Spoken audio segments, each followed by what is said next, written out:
Hello everyone and welcome to Metal Matrix After Dark. This video's topic is about the hypocrisy currently happening in our judicial system. And what do I mean by that? It's interesting that the current protesters that have been arrested are being treated differently than protesters that have been occurring in the past and continue to actually happen while we speak.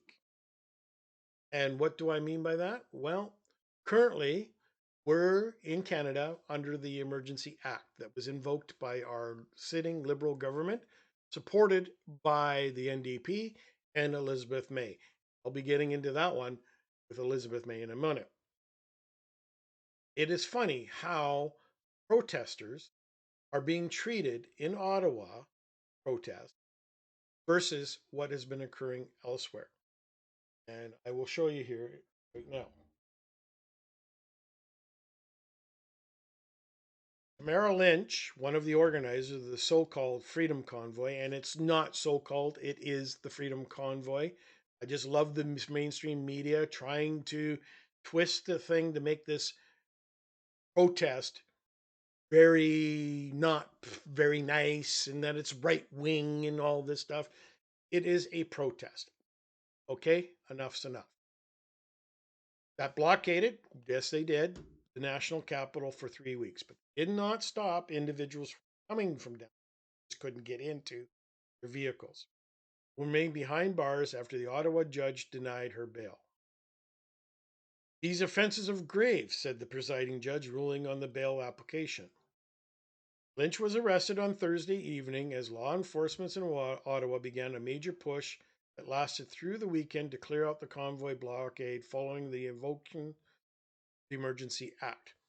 Now, I want to make a point that they're being arrested under the Emergency Act. There was no injunction, there was no warrant issue for her arrest. They arrested her because they and a few of the other leaders that they identified during the protest so that they could, as the police stated, demoralize the protest. There was no warrant issued to arrest these individuals. Police, under the Emergency Act, went and grabbed these individuals and then took them in front of judges. And it's good, and I'm gonna show you what they were charged, and I'm laughing because it's interesting how these individuals are being charged with these charges, and yet protests in other areas, none of this has ever been done. Well, I wouldn't say ever been done. I haven't found evidence currently. I want to make that clear. I haven't found any other evidence that these charges were put forward for other individuals at other protests.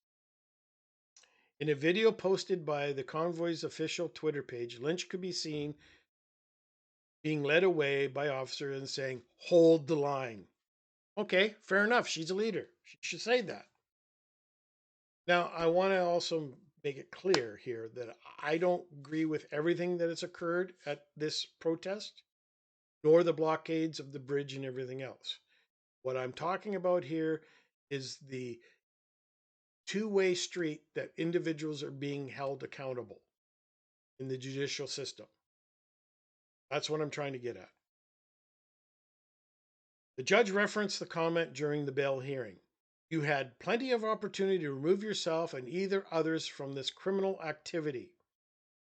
It was not a criminal activity at the time. And that's the problem I have here. The judge says it's a criminal activity.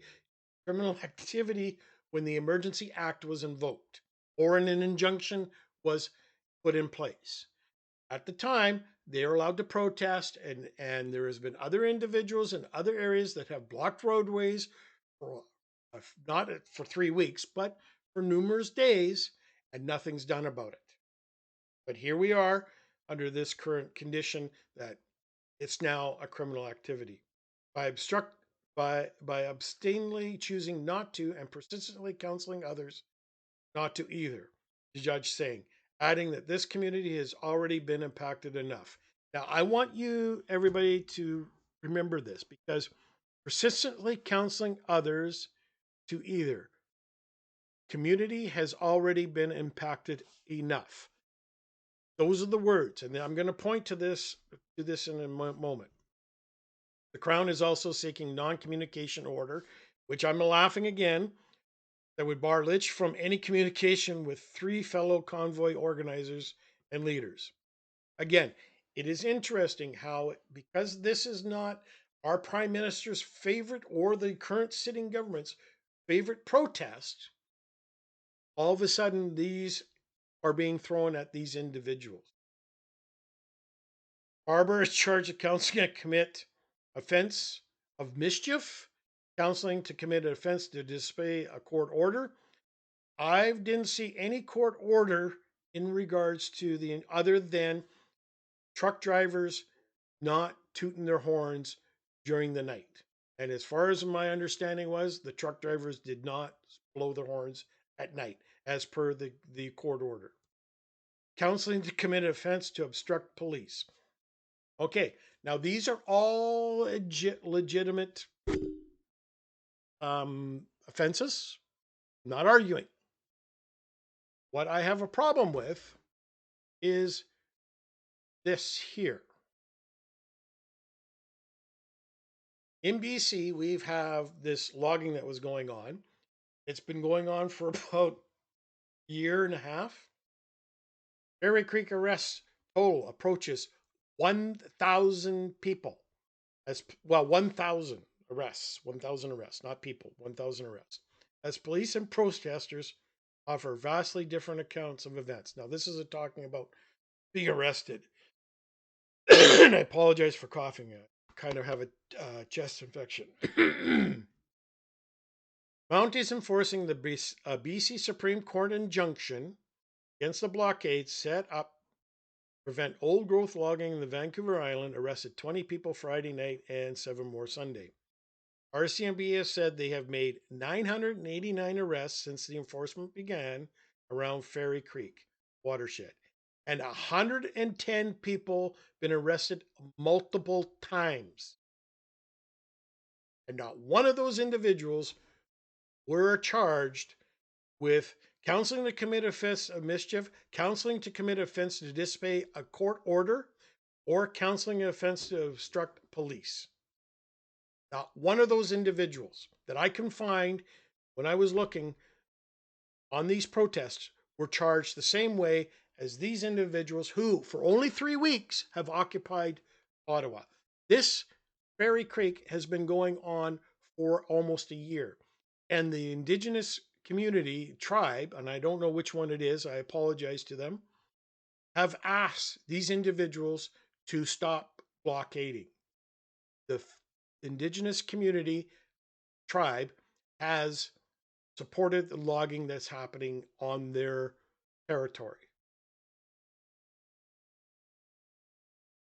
So I find it funny how these individuals, 110 people have been arrested multiple times, are not being held to the same standard as the individuals who have only been for 3 weeks in Ottawa. Now, I can understand if she was arrested, released on her own cognizance, and went back there again. Yes, she should be arrested and be held accountable. Just like these 110 people should be held accountable when the injunction is put into place. This is the hypocrisy of our current judicial system where we treat individuals differently. And now, let's get into something else. It is interesting that Elizabeth May supported the Emergency Act. She was arrested during the anti-pipeline protests, and this was the Trans Mountain protest. That injunction was put into place, and she defied that injunction and got arrested. Her and NDP Kennedy Stewart, another member of parliament. This was in 2018. I know it's a while ago, but that doesn't matter because you're a member of. Now, yes, she has every right to protest. That's fair enough. That is her Canadian rights. However, as a member of parliament, you went to this pipeline protest in defiance of a court order injunction. Therefore, you are thumbing your nose at the law, at the judicial system. And you should have been held at a higher standard than the other individuals because you are a sitting member of parliament. I'm sorry, but there is again where she got a slap on the wrist and let go. Meanwhile, this individual for 3 weeks, and then the Emergency Act comes into play, is being having the book thrown at her versus a member of parliament knowingly defying a court order injunction. Two of them, and they just got a slap on the wrist. That's the hypocrisy of our judicial system.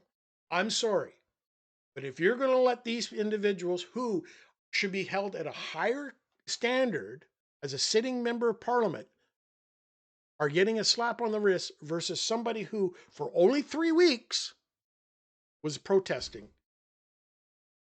uh, whatever they were protesting. It doesn't matter to me. I don't care. I'm just laying out the hypocrisy of two different ways of viewing things. Because this over here is not not the current political correctness, as you would say, versus standing up for environmental standards or anything else. Doesn't matter what my views are on either or, because I have my views on certain things. I'm looking at, you violated a court order injunction, and you at one end have not even given a chance to leave or whatever, or have been getting a book thrown at, versus somebody who is knowingly and sitting as a member of parliament violating a court injunction and thumbing your nose at the judicial system. I'm sorry. These two individuals, this person here, Elizabeth May, should have been charged at a higher standard than Tamara Lynch. That's my opinion, and that's where I stand. And as well as these individuals, 110 individuals that were arrested multiple times. They should have been charged the same way as Tamara Lynch is being charged. All right, it's my opinion. Comment down below what you think. Like what I've said, hit the like button, subscribe to the channel. Didn't like, hit the dislike button. Again, make your comments welcome, whether you agree or disagree with me, as long as they're respectful. Please keep them respectful. That's all I ask. Take care, kind to each other, and we all have a right to disagree and have our views. Don't have a right to is be disrespectful. Take care and be kind.